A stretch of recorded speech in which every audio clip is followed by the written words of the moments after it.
Now, the US President Joe Biden's unapologetic and sweeping pardon of his son, Hunter Biden, who is convicted of gun crimes and tax violations, has sparked off a huge backlash. Biden's admission that politics has infected the judicial process and led to a miscarriage of justice has reignited a debate over whether the Justice Department is susceptible to political meddling. Now, it also raises questions over whether political lobbies control the Department of Justice in the United States of America. Now, the startling turn of events has also raised serious doubts on whether the Adani Group's indictment is politically motivated by the outgoing administration. With me is my colleague Sandhya Ravishankar, who has been tracking the developments closely, and she's joining us in the studio right now. Hi, Sandhya. Sandhya, to begin with, give us a sense really of how the latest developments tie in with the larger question that is being asked this evening about whether the DOJ has been politically motivated.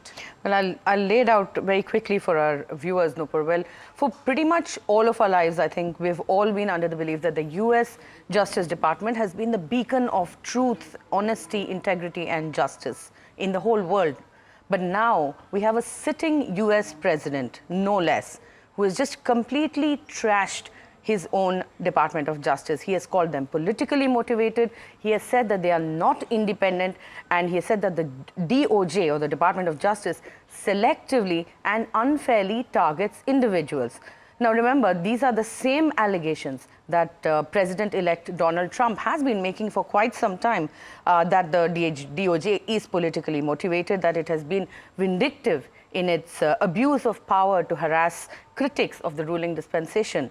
But the million-rupee question, if you want to call it that, Nupur, is after Joe Biden's and Donald Trump's, charges, the sharp criticism of the DOJ, the question is there really any further doubt in anybody's minds that the charges against the Adanis are completely hollow? Oh, yes, absolutely. And that also, in fact, as Sandhya is pointing out, brings us to the big questions that we are asking this evening. Question number one, has the US Department of Justice lost its credibility completely? The other big question is the DOJ being vindictive when it is targeting the Adani Group.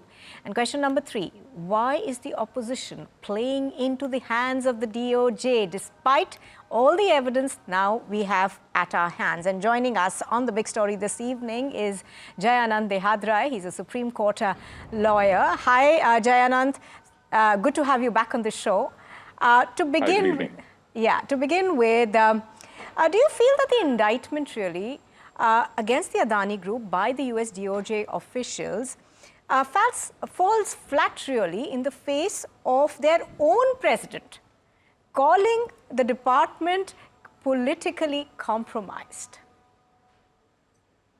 Hi, Nupur. Good evening. I think you couldn't have framed it any better than that. But if you look at the statement that has been issued by the US president himself, effectively granting permanent immunity to his own son. So, the headlines might read as Biden saves Biden tomorrow. And if you read what's been written in that statement, he refers to his own Department of Justice as having selectively and unfairly prosecuted his son. He also talks about how raw politics has infected the justice system, right? Now, with such a scathing indictment coming from the US president himself about his own Department of Justice, certainly I would say today that any idea that the US justice system is unbiased, as Sandhya was pointing out earlier, that we all grew up with this assumption that the US justice system is the beacon of truth and impartiality, has collapsed today. And there's no doubt in my mind today also that a lot of deep state assets in India, operating in India, are going to have very sleepless nights tonight.